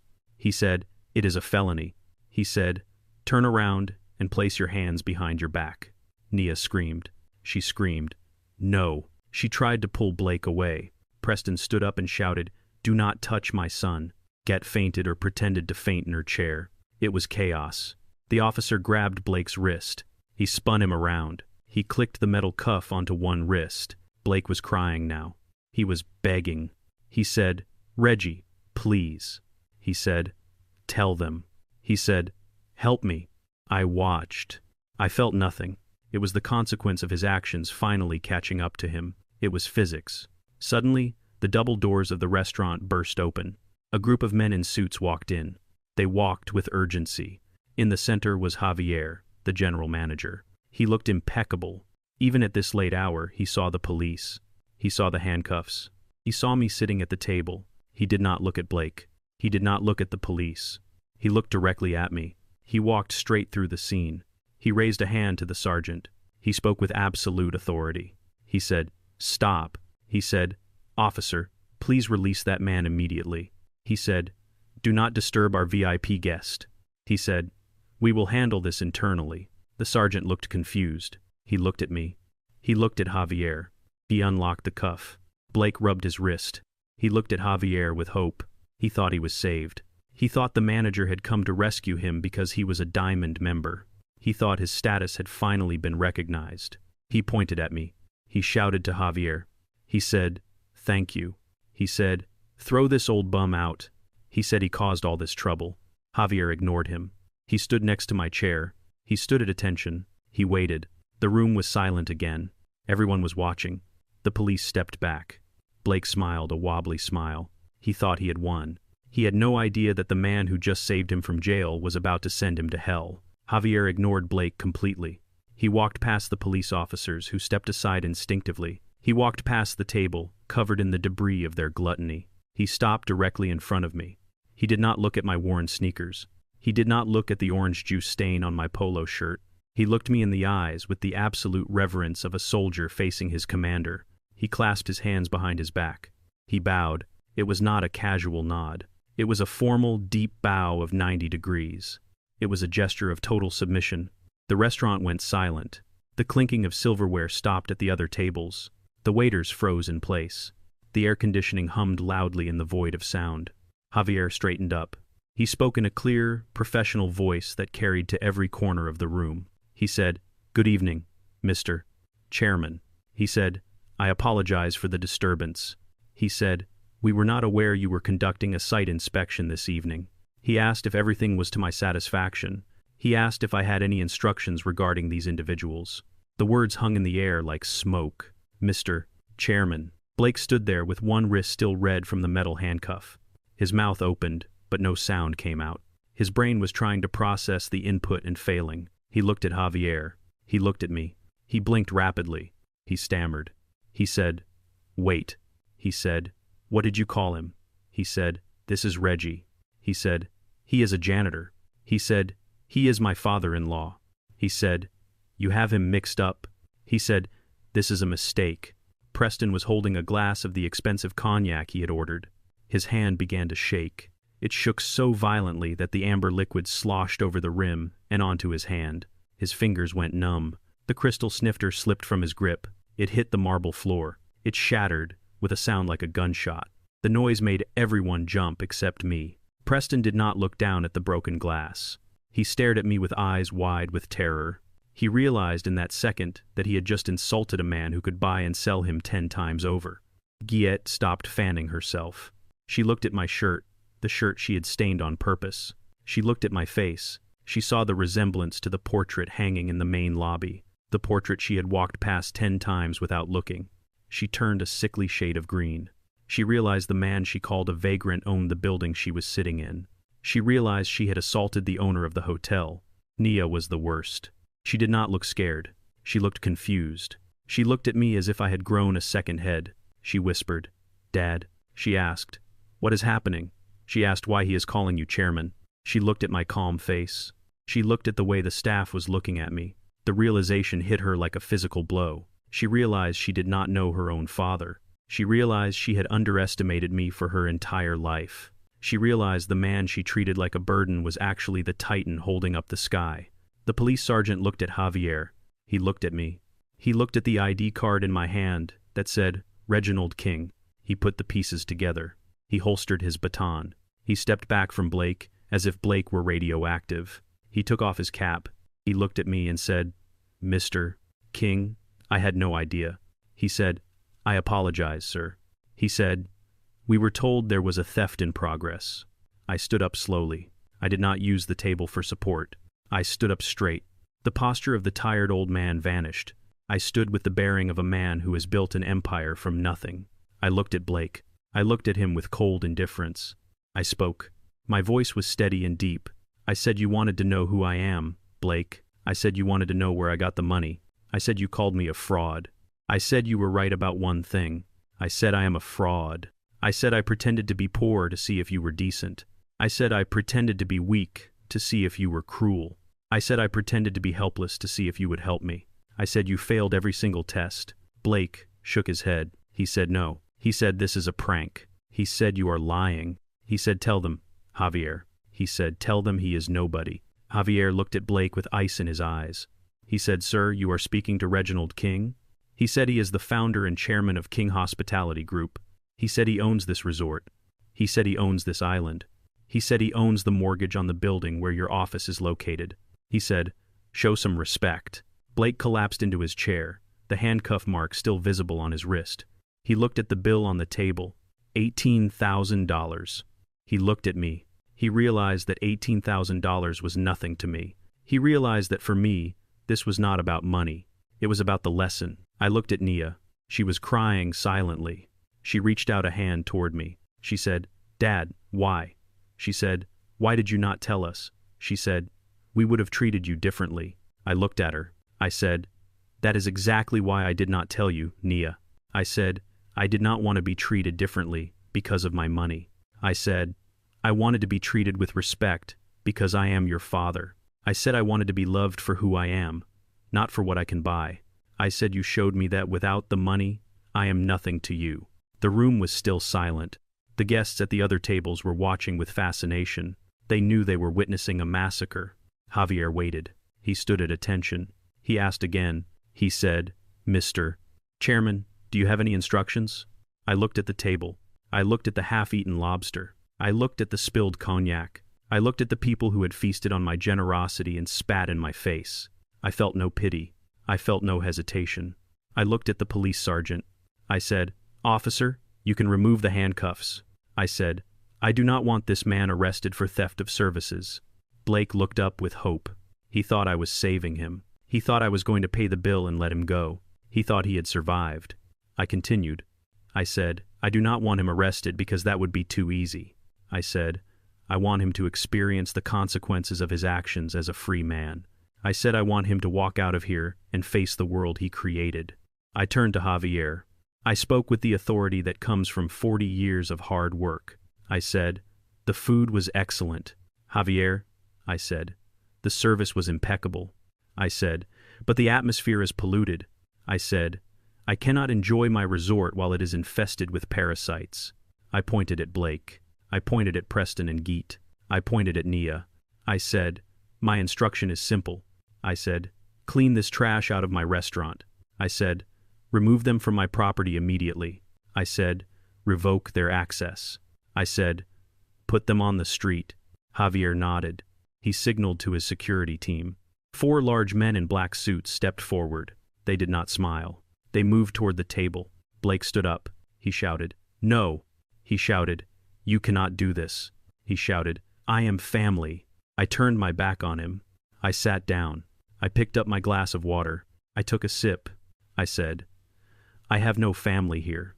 I said, "I only see guests who have overstayed their welcome." The security guards grabbed them. They did not be gentle. They pulled Preston out of his chair. They took Guillet by the arm. They guided Blake and Nia toward the exit. The guests watched them go. They watched the arrogant people who had marched in like kings being dragged out like criminals. I watched the elevator doors close on their screaming faces. The silence returned to the room. The air felt cleaner. I looked at Javier. I said, "Thank you, Javier." I said, "Now bring me the wine list." I said, "I have something to celebrate." The security guards held them near the elevators. Blake was limp in their grip. Nia was sobbing into her hands. Preston and Guillet looked like statues of misery. I could have let them go then. I could have let them disappear into the night with their shame. But I am a man who believes in being thorough. When you clean a house, you do not leave dust in the corners. You sweep until the floor shines, and there was still a lot of dust left to clear. I signaled to the head of security. I raised one finger. He understood. He stopped his men. He turned Blake and Nia around to face me one last time. They looked broken. They looked defeated. But they still did not understand the full scope of their reality. They thought this was just about a dinner bill. They thought this was just about a secret fortune. They did not know that their entire existence was a house of cards that I had built and that I was about to blow down. I walked over to Nia. I stood close enough to smell the expensive perfume she bought with my money. I looked at her tear-stained face. I saw the confusion in her eyes. She still believed in the myth of her husband. She still believed that despite his cards being declined, he was a successful man who had just hit a rough patch. She needed to see the rot. I spoke softly. I said, "Nia, look at me." I said, "Stop crying and listen, because this is the last time I will explain the math of your life." I said, "You look at your husband and you see a provider.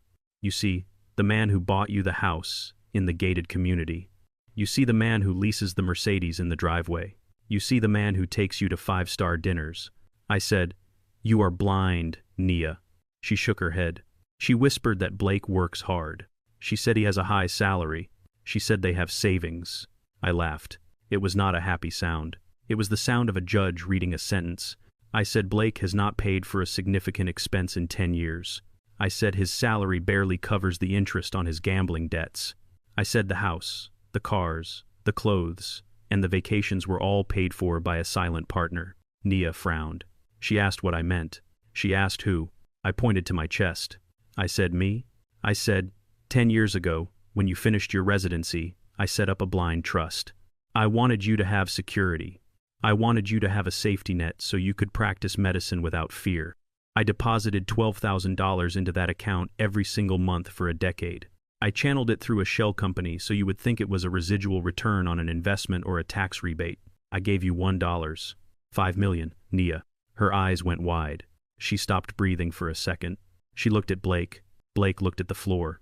He knew he had suspected for years that the money came from somewhere, but he never asked questions because he liked spending it too much.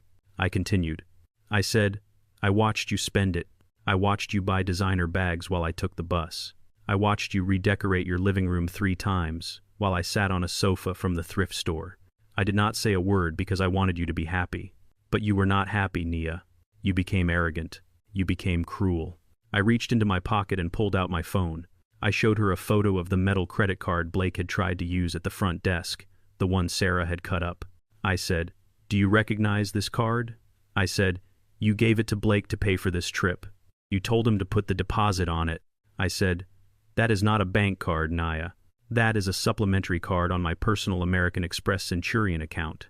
I gave it to you 5 years ago for medical emergencies. I told you to keep it safe. I told you it was for life or death. I stepped closer. I said, you gave it to this man to book a suite I own, to exclude me from a vacation I paid for. I said that is why it was declined. I said it was not a system error. I said I called American Express this morning. I said I canceled the card. I said I closed the blind trust. I said I cut the wire. Naya looked as if she had been slapped. The reality crashed down on her. The lifestyle she loved, the security she felt, the arrogance she wore like a coat, it was all borrowed. It was all mine. She realized she was not a rich doctor's wife. She was a spoiled daughter living on an allowance she had just lost. I turned my attention to Blake. He was trembling. He was not trembling from anger anymore. He was trembling from fear. He knew what was coming next. He remembered our conversation by the pool. He remembered my warning about Monday morning. I looked him up and down. I looked at his rented tuxedo. I looked at his fake watch. I said, "And you, Blake?" I said, "The big director of marketing." I said, "The man who is indispensable." He tried to speak. He tried to say something defiant. He squeaked. He said, "Leave me alone." I shook my head. I said, "I cannot do that, Blake." I said, "Because we are colleagues now." Or rather, we were colleagues for about 8 hours. He looked confused. He asked what I was talking about. I said, "Remember the acquisition rumors?" I said, "Remember the due diligence report I was reading by the pool?" I said, "You told me I was reading tabloids." I said, "I was reading the purchase agreement." I stepped into his personal space. I said, "At 8 this morning, King Hospitality Group formally acquired Zenith Marketing." I said, "I bought your company, Blake." I said, "I own the desk you sit at. I own the computer you use to browse betting sites. I own the coffee machine you stand around while you brag about deals you never closed." Blake went pale. He looked like a man who was watching an oncoming train. I said, "I spent the afternoon reviewing the personnel files." I said I looked at the expense accounts. I said, "I saw the client dinners that never happened." I said, "I saw the flights to Las Vegas booked as business development." I said I saw the invoices for consulting fees paid to companies that do not exist. I lowered my voice. I wanted him to hear the steel in my tone. I said that is embezzlement, Blake. I said that is grand larceny. I said corporate theft is a serious crime. He started to cry. He did not sob like Nia. He wept like a coward. He said no. He said it was just a few times. He said he was going to pay it back. I said it is too late for that. I said, "As the new owner of Zenith Marketing, my first official act was to terminate your employment for cause." I said, "You are fired, Blake." I said, "You lost your job this morning while you were sleeping in the bed I paid for." I said, "But that is not the worst part." I said, "I have already forwarded the audit results to the district attorney." I said, "My lawyers are filing a civil suit to recover the stolen funds." I said, "The police waiting outside are not just there for a dining dispute." I said, "They have a warrant for your arrest regarding the company funds." Blake's knees gave out. He collapsed. The security guards had to hold him up by his armpits. He hung there like a wet rag. He had lost everything. He had lost his job. He had lost his money. He had lost his reputation. And he was about to lose his freedom. Preston and Geet watched in horror. They realized their son was not the golden boy. He was a criminal. They realized the gravy train had not just stopped. It had derailed and exploded. I looked at them all, the broken family, the liars, the thieves. I felt a great weight lift off my shoulders. I had carried their secrets for too long. I had enabled their behavior with my silence. Now the truth was out and it was blinding. I said, "Take them away." The guards dragged Blake toward the door. He was wailing now. He was screaming that he was sorry. He was screaming that he did not mean it. Nia ran after him. She was screaming his name. She did not look at me. She followed the disaster she had married. I watched them go. I straightened my shirt. I picked up the bottle of wine, the 1945 Chateau Mouton Rothschild. I held it up to the light. It was dark and complex and priceless, just like the truth. I turned to the waiter. I said, "Open this." I said, "I think I finally have my appetite back." Blake was gone. The double doors swung shut behind his wailing figure, and the silence rushed back into the room like water filling a void. Preston and Guy were left standing at the table. They looked like two actors who had forgotten their lines in the middle of a play. The arrogance that had defined them for the last 3 hours had evaporated. The superiority was gone. All that remained was the naked, shivering fear of people who suddenly realize they have no safety net. Preston cleared his throat. It was a wet, desperate sound. He tried to smile. It was a ghastly expression that showed too many teeth. He reached for his wine glass out of habit, then remembered he could not afford the liquid inside it. He pulled his hand back as if the crystal were hot. He looked at me. He tried to summon the camaraderie of a peer. He said, "Reggie, old pal," he said, "let us not be hasty," he said. "We were just having a bit of fun," he said. "You know how it is." He said, "Boys will be boys." He said, "Surely we can work something out between gentlemen." Giet tried to smooth the front of her silk caftan. She tried to summon the haughty woman who had spilled juice on me that morning. She failed. She looked small and withered under the bright lights of the chandelier. She looked at me with pleading eyes that were rimmed with smudged mascara. She said, "We are family, Reggie." She said, "Think of the grandchildren you might have one day." She said, "Don't be harsh." She said, "We made a mistake, but we are all adults here." She said, "Surely you don't mean to kick us out." I looked at them. I felt a cold disgust that settled in my stomach like lead. These were the people who mocked my clothes. These were the people who treated the staff like dirt. These were the people who raised a son to be a thief and then cheered him on as he spent stolen money. I signaled to Javier. I told him to bring me the tablet. He handed it to me with a sharp nod. I tapped the screen a few times to bring up the file I needed. I turned the tablet around and placed it on the table amidst the ruin of their feast. I said, "Preston, I want you to look at this." I said, "Do you recognize this document?" Preston squinted. He leaned in over the lobster shells. He gasped. His face turned the color of ash. He said, "That is my mortgage." I said, "Correct." I said, "It is the mortgage on your 4-bedroom house in the suburbs." I said, "The house you have refinanced 3 times to pay for your leased cars and your country club fees." I said, "The house that is currently 90 days past due because you spent your mortgage payments on first-class tickets to Miami." I said, "This morning while you were eating breakfast and laughing at my expense, I made a call to my acquisitions department." I said, "I instructed them to purchase a bundle of distressed assets from your bank." I said, "Your mortgage was in that bundle, Preston." I said, "I own your note." I said, "I own your house." Guillette screamed. It was a short, sharp sound.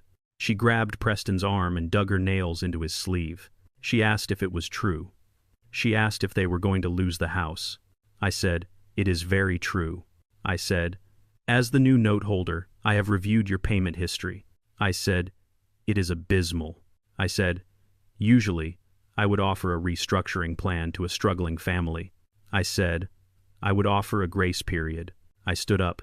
I walked around the table. I stood right in front of them. I loomed over them. I said, "But I only offer grace to people who deserve it." I said, "You do not deserve grace." I said, "You deserve reality." I said, "Here is the deal." I said, "The bill for this dinner is $18,400. I said, "I am adding that to your outstanding principal effective immediately." I said, "I am calling the loan due." I said, "You have 30 days to pay the full balance of $460,000 plus the dinner bill plus the legal fees." I said, "If the money is not in my account by the 1st of the month, I will initiate foreclosure proceedings." I said, "I will evict you." I said, "I will put your furniture on the curb." I said, "I will sell the house to recover my losses, and I will sue you for the deficiency." I said, "You will spend your retirement in a rental trailer if you are lucky." Preston fell to his knees. He literally dropped to the floor of the 3-star Michelin restaurant. He grabbed my hand. His palms were sweaty. He begged. He said, "Reggie, please." He said, "We have nowhere to go." He said, "We are retired." He said, "We are old." I pulled my hand away. I wiped it on my napkin. I said, "I am old too, Preston." I said, "You called me a senile old man." I said, "You told me to go back to the kitchen." I said, "You told me to know my place." I said, "Well, I know my place. My place is the creditor. Your place is the debtor, and the debt is due." I looked at Javier. I said, "Remove them." I said, "I want my restaurant clean." The security guard stepped forward. They did not ask nicely this time. They grabbed Preston by the arms and hauled him up from the floor. They took Geet by the elbows.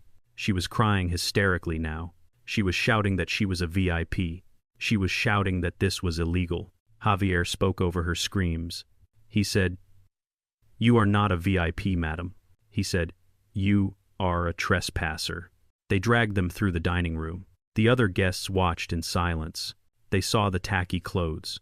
They saw the fear. They saw the end of the charade. It was a public execution of their social status. They were humiliated in front of the very people they had tried so hard to impress. I followed them to the door. I wanted to see them leave. I wanted to make sure the cancer was fully excised from my property. We took the elevator down to the lobby. The doors opened. The guards threw them out onto the marble floor near the main entrance. Blake was already there. The police had released him with a citation, but he was waiting for his parents because he had no money for a cab. He was sitting on a bench with his head in his hands. Nia was standing next to him. She looked lost. She saw her in-laws being thrown out like garbage. She saw me standing in the elevator with the general manager. The guards pushed Preston and Geet toward the glass doors. They stumbled. They ran toward the exit. They wanted to escape the eyes of the staff. They wanted to escape the shame. Blake stood up. He looked at his parents running away. He looked at the security guards blocking his path back in. He looked at Nia, and then he looked at me. His face twisted with rage. It was ugly. He needed someone to blame. He could not blame himself. That would require a spine. He needed a scapegoat for his destruction. Nia reached out to him. She was crying. She said, "Blake, honey?" She said, "We will figure this out." She said, "I'm sorry." She tried to touch his shoulder. Blake slapped her hand away. He did not just push it. He struck her. He shoved her hard in the chest. Nia stumbled back in her high heels. She fell onto the hard floor of the lobby. She looked up at him in shock. She had never seen him violent. She had only seen him weak. Blake screamed at her. His voice echoed off the high ceilings. He screamed, "It is your fault." He pointed a shaking finger at me standing in the elevator. He screamed, "It is your crazy father's fault." He screamed, "You ruined my life." He said, "I married you for the lifestyle." He said, "I married you because you were supposed to be my ticket." He said, "You are worthless without his money." He said, "You are nothing but an anchor around my neck." He spat on the floor near her. He said, "I am done." He turned and ran out the automatic doors. He ran into the humid Miami night to face a future that included prison bars and poverty. He left his wife on the floor. Nia sat there. She watched him go. She did not chase him this time. She looked at the empty space where her husband used to be. Then she looked at me. She saw the man she had betrayed standing tall and untouched. She saw the father she had rejected. I did not step out of the elevator. I did not go to help her up. She needed to feel the cold marble. She needed to feel rock bottom. She needed to understand that she had chosen a monster over her own blood. I pressed the button for the penthouse. The gold doors began to slide shut. I watched her sitting there alone in the middle of my lobby. The lesson was complete. Now the rebuilding could begin. But first, she had to learn how to stand up on her own. The morning light poured through the floor-to-ceiling windows of the penthouse. It illuminated the dust motes dancing in the air, but it did not warm the room. I stood by the glass, looking out at the endless expanse of the Atlantic.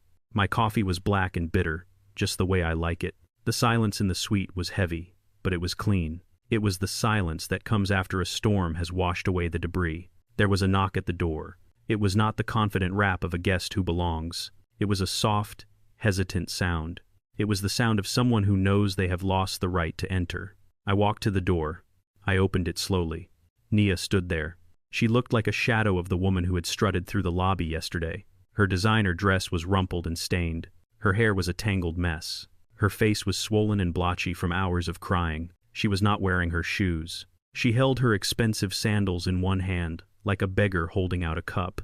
She was barefoot on the plush carpet of the hallway. She looked up at me. Her lip quivered. She tried to speak, but the words caught in her throat. She dropped her shoes. She fell to her knees. She did not care about her dignity anymore. She did not care about appearances. She cared about survival. She sobbed. She said, "Dad." She said, "Please." She said, "I have nowhere to go." She said, "Blake left me." She said, "He took the cash from my purse and ran." She said, "I am alone in this city." She said, "I am so sorry." I looked down at her. I felt a flicker of the old instinct, the urge to pick her up and tell her everything would be all right. But I crushed it. That instinct was what had created this monster. That instinct was the enabler. I stepped back. I said, "Get up, Nia." I said, "Stand on your feet." I said, "You are a king. We do not kneel." She struggled to stand. She leaned against the door frame for support. She wiped her nose with the back of her hand. She looked pathetic. She said, "Dad, I didn't mean to hurt you." She said, "Blake made me do it." She said, "He is controlling." She said, "He told me we had to impress his parents." She said I was scared of him. She said I just wanted to keep the peace. I shook my head. I walked back into the living room. I sat on the white leather sofa. I gestured for her to sit in the chair opposite me. She sat on the edge as if she expected the chair to eject her. I spoke calmly. I said, "Stop lying, Nia." I said, "Stop blaming Blake for your character flaws." I said, "Blake is a thief and a fool, but he did not force you to be ashamed of your father." I said, "I remember the dinner at your house." I said, "I remember you telling me I would not fit in." I said, "I remember you looking at my clothes with disgust." I said, "I remember you choosing his parents over me." I said, "That was not Blake. That was you." She started to cry harder. She said, "I know." She said, "I was stupid." She said, "I was trying to fit into his world." She said, "I thought that if I looked perfect and acted rich, they would accept me." She said, "I lost myself." I said, "And what did that cost you?" I said, "You sold your father for a seat at a table where you were the main course." I said, "You let them mock me. You let them throw money at me. You let them treat me like a dog. And you said nothing. You watched. You agreed." I leaned forward. I wanted her to see my eyes. I wanted her to see the resolve. I said, "I do not blame you for being poor, Nia." I said, "There is no shame in poverty. I came from poverty. I built this empire from poverty." I said, "I do not blame you for marrying a loser. Love makes us blind." I said, "I blame you for being a coward." I said, "That is the sin I cannot forgive." I said you saw injustice and you stayed silent because it was comfortable. You saw cruelty and you looked away because it was convenient. You sold your self-respect for a vacation. You sold your soul for a hotel room. Nia looked down at her hands. She knew I was right. She could not argue with the truth. The shame radiated off her in waves. She whispered, "What do I do now?" She said, "I have no money." She said, "The cards are canceled." She said, "The house is in foreclosure." She said, "I cannot go back there." She said, "I have lost everything." I looked at her. I saw the potential she once had. I saw the medical degree she barely used.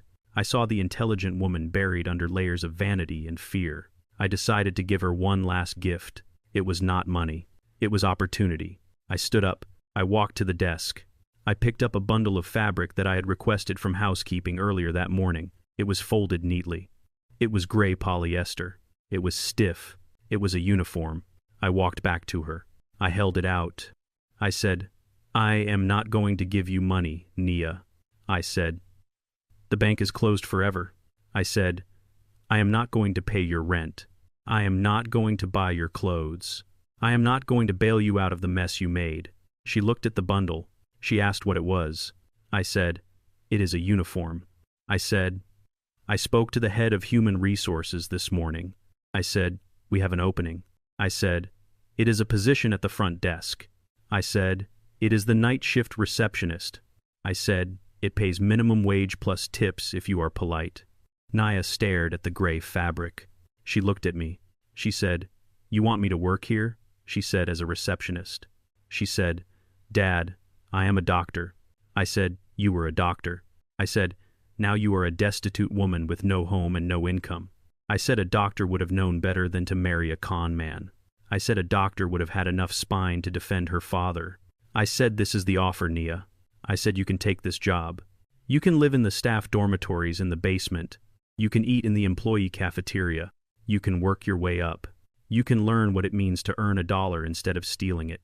I said, "Or you can leave." And I said, "You can walk out that door and find your own way in Miami." I said, "Maybe you can find Blake." I said, "Maybe he has a plan." The room was silent. The air conditioner hummed. Nia looked at the uniform. It represented everything she had spent 10 years running away from. It represented hard work. It represented humility. It represented reality. She looked at the door. She thought about the world outside. She thought about the heat and the hunger and the shame. She looked back at me.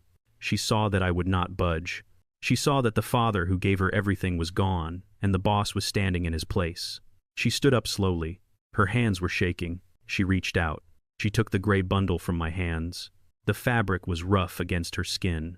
She held it to her chest. She wiped her eyes. She took a deep breath. She said, "Thank you." She said, "When do I start?" I checked my watch. I said, "Shift starts at 10 tonight."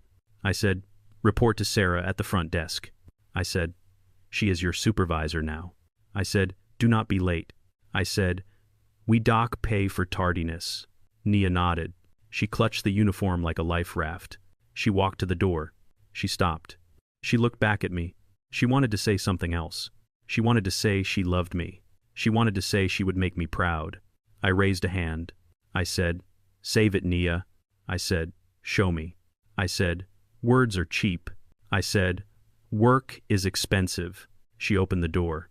She walked out into the hallway. She walked toward the service elevator. She was barefoot and broken, but for the first time in her life, she was heading toward an honest day of work. I closed the door. I went back to the balcony. The sun was higher now. The day was bright. I took a sip of my coffee. It was cold, but it still tasted good. The lesson was taught. The family was broken, but the foundation was clean. Now we could see if anything worth saving could be built from the rubble. 6 months have passed since the night of the dinner. The seasons have changed in Miami, but the heat remains. It is a humid, sticky heat that clings to you.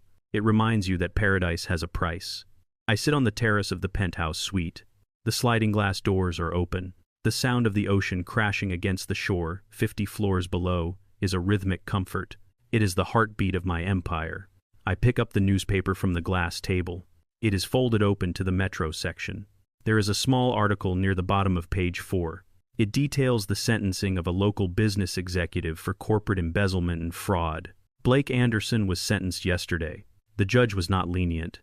The sheer volume of the theft and the arrogance of his defense offended the court. He received 5 years in federal prison. He will serve his time in a minimum security facility in the Panhandle. He will have plenty of time to think about his marketing strategies there. He will have time to think about the Wagyu beef he ordered and the bill he could not pay. I do not feel pity for him. He dug his hole with a golden shovel. Now he has to lie in it. Preston and Geet face their own reckoning. The foreclosure on their house was swift. My legal team does not make mistakes. They were evicted on a rainy Tuesday. The neighbors watched from behind their curtains as the movers set the Italian leather sofas on the curb. The rain ruined the silk upholstery. It was a poetic justice. They tried to sue me for emotional distress. No lawyer would take the case once they saw the loan documents. They had no leg to stand on. They live in a trailer park now. It is located 3 counties over, near a water treatment plant. I hear the smell is quite pungent in the summer. Preston works as a greeter at a discount superstore. He has to wear a blue vest and smile at people he used to look down on. Guillette sells handmade beaded jewelry on the internet. She tells anyone who will listen that she was cheated out of her fortune by a vengeful relative. She clings to her victimhood like a lifeline. They learned the hard way that arrogance without money is just noise. They learned that when you strip away the leased cars and the country club memberships, there was nothing underneath but rot. I take a sip of my iced tea. I look down at the pool deck. I can see the staff moving like ants. They are setting up for the evening service. Among them is a figure in a gray uniform. It is Nia. She did not leave. She did not run after Blake. She showed up for her first shift at 10 that night, just as I instructed. She stood behind the front desk. She wore the polyester uniform. She checked guests in. She carried bags. She cleaned up a spill in the lobby when a child dropped a soda. She did it with tears in her eyes, but she did it. She lives in the staff dormitories in the basement. It is a small room with a twin bed and a shared bathroom. It is a far cry from the gated community. She eats in the employee cafeteria. She takes the bus to the laundromat. She is living the life I lived 40 years ago. Last week, she received her first paycheck. It was for $600 after taxes. I watched her on the security feed. She held the check in her hands. She stared at it for a long time. She looked at it longer than she ever looked at the allowance I deposited in her blind trust. She did not spend it on shoes or a bag. She opened a savings account. She deposited $50. She is learning. We do not talk much yet. I am not ready to be her father again. I am her employer. When I pass her in the hallway, she stops. She stands against the wall. She nods her head. It is a nod of respect. It is a nod of acknowledgement. She knows now who holds the power. She knows that dignity is earned through sweat, not given through a credit card. She is building character one shift at a time. Perhaps one day she will be worthy of the legacy. Perhaps not. But for now, she is earning her keep. I turn my attention to the documents on the table in front of me. My lawyer brought them over this morning. They are printed on heavy bond paper. It is the charter for a new charitable organization. It is the Sarah King Foundation. I named it after my late wife. The woman who scrubbed floors so I could buy books. The woman who was accused of stealing a spoon by a woman like Get. The woman who never got to see the view from this penthouse. The foundation is simple. It provides full university scholarships for the children of service workers in the hospitality industry. It is for the children of the maids and the janitors and the cooks. It gives them a chance to rise without having to rely on the charity of fools. It gives them the ladder I had to build for myself. I take my gold fountain pen from my pocket. I unscrew the cap. The ink flows smoothly onto the paper. I sign my name, Reginald King. It is the most important signature of my life. It is my real legacy. The hotels will eventually crumble or be sold. The money will be spent. But this foundation will stand. It will change lives. It will ensure that no one else has to endure the humiliation I endured. I cap the pen. I place it on the table. I stand up and walk to the railing of the balcony. The wind is picking up. The sun is dipping below the horizon, painting the sky in shades of violet and gold. The lights of the resort flicker on one by one. It is a beautiful machine. It is a fortress. My family looked at me and saw a relic. They saw an old man in cheap clothes and assumed I was weak. They mistook my silence for senility. They mistook my kindness for frailty. They thought they could push me aside and take what they wanted. They were wrong. They forgot the most basic rule of nature. A lion does not need to roar to be dangerous. He just needs to bite. They thought I was a guest in their world. They did not realize I own the world they were trying to inhabit. I am not a washed-up old man. I am the landlord. I am the builder. I am the king in my castle. And a true king knows that his first duty is to protect the kingdom. He must protect it from enemies outside the gates and from traitors within the walls. I have cleaned house. The parasites are gone. The air is fresh. The ledger is balanced. I look out at the horizon. I breathe in the salt air. I feel strong. I feel alive. The vacation from reality is over. The work continues. And for the first time in a long time, I am looking forward to tomorrow. The lesson I learned is simple, but it cost me a lifetime to understand. I spent 40 years building an empire, but the most important thing I constructed was my self-respect. My family taught me a painful but necessary truth. Sometimes the people who share your blood are the ones most willing to bleed you dry. Never let anyone define your value by the clothes on your back or the silence you keep. True power is not about shouting the loudest. It is about holding the keys to the castle while everyone else is banging on the gates. Respect is earned through character, not credit limits. If you have to buy your family's love, you are already bankrupt.